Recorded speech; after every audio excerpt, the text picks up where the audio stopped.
monde, donc aujourd'hui je vais je vais essayer d'aider des personnes, donc des jeunes youtubeuses qui viennent de commencer de faire les vidéos.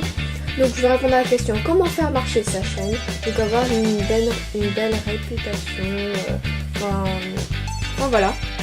Donc si vous voulez créer une chaîne YouTube, premier conseil, donc pour le pseudo, il faut pas qu'il y ait de nombres dedans. Donc s'il y a des nombres, ça fait bizarre, on peut pas le retenir, vous voyez. Et donc il faut quelque chose d'original. Donc si vous avez trouvé un nom, vous vérifiez sur YouTube s'il n'existe pas déjà. Donc vous vérifiez, même si vous aimez beaucoup ce nom, vous ne le prenez pas parce que ça peut pas seul quoi. Après si par exemple on dit un nom, et ben il y a plein de personnes qui s'appellent comme ça, on peut pas trop savoir c'est qui. Donc si vous avez un nom très original et que personne a, et ben on peut vous reconnaître plus facilement. Donc c'est mieux je trouve. Deuxième, alors avoir une belle photo de profil et de chaîne. Donc vous voyez quand vous arrivez sur une chaîne, il y a une illustration. Donc vous avez la photo de profil et l'illustration de chaîne. Donc je vais vous faire un tuto comment la changer, comment la personnaliser. Donc voilà.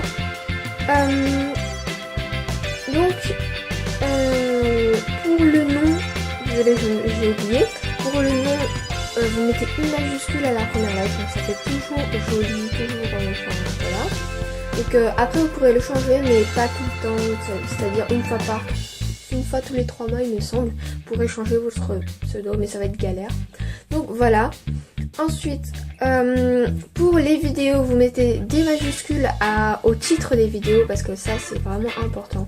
Donc moi je mets une majuscule à chaque mot du titre. Donc là je trouve c'est mieux, c'est joli. Donc même si ça prend du temps, ça prend plus de temps, il faut soigner la présentation. Donc il faut faire pour les vidéos un minimum de montage. Donc je vais vous montrer, je vais vous faire un tuto sur une autre vidéo, comment faire un montage vidéo avec tout simplement YouTube. Donc YouTube ils ont une application pour faire les montages vidéo, donc moi c'est ce que j'utilise pour l'instant. Pour l'instant c'est très efficace, il y a beaucoup de choses, on peut faire beaucoup de choses, je vous apprendrai, je vous ferai un tuto dessus.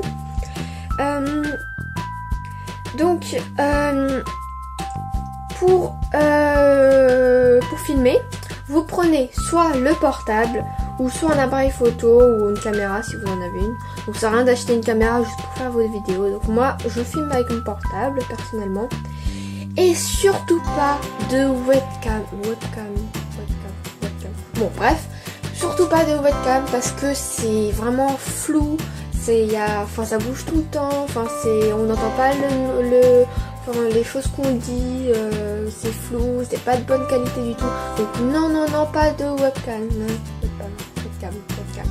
Bref, j'ai du mal avec ce nom. Désolée si je fais des énormes choses avec mes bras. Donc, il faut bien sûr des photos de bonne qualité, etc.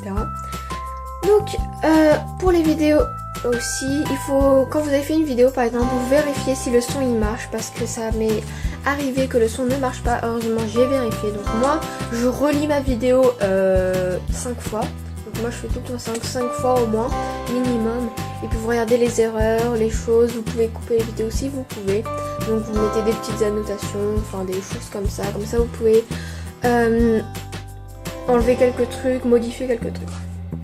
Donc il faut comprendre ce que vous dites, parce que si vous comprenez rien, ça sert à rien de faire une vidéo.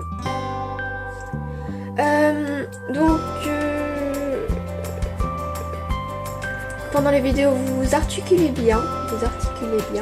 Si vous, par exemple, si vous avez pas bien prononcé le mot, vous le répétez, ça sert à rien de laisser passer comme ça parce qu'on va rien comprendre.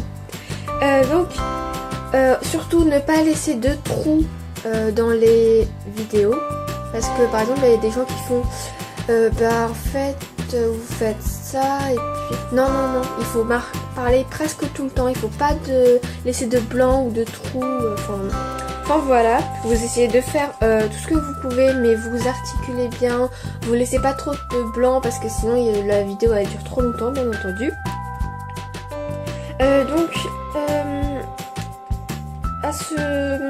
on peut faire des pauses, on peut couper la vidéo si on peut, si jamais on a fait quelque chose de pas bien. Il faut parler le plus possible pendant les vidéos, pendant les tutos. Parce que après, il faut toujours expliquer ce qu'on fait. Il faut pas laisser des blancs et on ne sait pas trop ce que vous faites. Donc vous expliquez du mieux que vous pouvez ce que vous faites. Donc moi c'est ce que j'essaie de faire. Avec un assez bon langage, pas de wesh ou de pas trop quoi, pas des vocabulaire trop familier.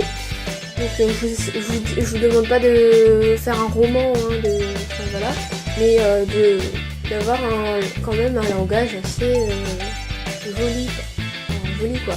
Bon bref, il ne faut pas que la caméra bouge trop dans la vidéo, donc tout simplement parce que ça va devenir flou et puis en fait moi je la mets contre le mur en biais en fait, donc mon portable je le mets contre le mur en biais. Et puis je filme et voilà. Si vous avez un appareil photo, vous pouvez mettre un support et le mettre l'appareil photo par-dessus. Donc vous pouvez même prendre un trépied si vous avez les moyens ou ça sert à rien d'acheter trop de choses juste pour les vidéos. Ensuite, surtout ne pas faire des vidéos trop inutiles, du genre des infos inutiles, du genre je sais pas moi, ce que je vais mettre au four, mais on s'en fiche complètement. Que vous allez mettre au four ou que vous allez au supermarché, on s'en fiche complètement. Vous mettez soit des tutos, soit des vlogs intéressants. Par exemple le vlog que j'ai fait sur le marché des créateurs. Donc ça peut servir parce que les gens peut-être ils savent pas comment c'est, ils sont pas trop en confiance. Donc je vous montre à peu près comment ça s'organise, comment c'est organisé. Voilà. Je vous montre en gros ce que c'est, comme ça si vous pouvez y aller, voilà. Vous découvrez en gros. Et donc voilà, faire de bonnes vidéos, etc. Donc il faut pas par exemple dire abonnez-vous parce que on a l'impression que tout ce qui vous intéresse c'est abonnez-vous. Donc il faut avoir un bon but, pas d'être célèbre, connu ou je sais pas moi, de pouvoir faire des partenariats, des choses comme ça. Donc il faut avoir un bon but, c'est pour être célèbre. Laissez tomber tout de suite, ça ne sert à rien du tout. Donc voilà, il faut faire aussi une petite présentation au début de votre chaîne. Donc moi c'est ce que j'ai fait. Donc voilà, c'est la fin de la vidéo. Donc j'espère que ça vous aura plu. Donc je vois des personnes qui sont en difficulté, qui me demandent des conseils. Donc voilà, je fais cette vidéo pour vous. Donc j'espère que ça vous aura plu et que vous allez suivre des conseils. Donc j'espère que vous pourrez vous améliorer. Donc les vidéos au début c'est normal qu'elles sont pas très bien. Enfin voilà. Mais petit à petit ça va évoluer, vous allez tous évoluer parce que si au début vous avez des logiciels de montage à 60 €, une caméra à 500 €, un trépied à 80 €, je dis n'importe quoi, hein, et ben vous allez jamais évoluer, moi je filme avec mon portable, je vais commander une caméra, c'est petit à petit quoi, c'est pas... voilà. Donc j'espère que cette vidéo vous aura plu et je vous dis à très bientôt pour une nouvelle vidéo.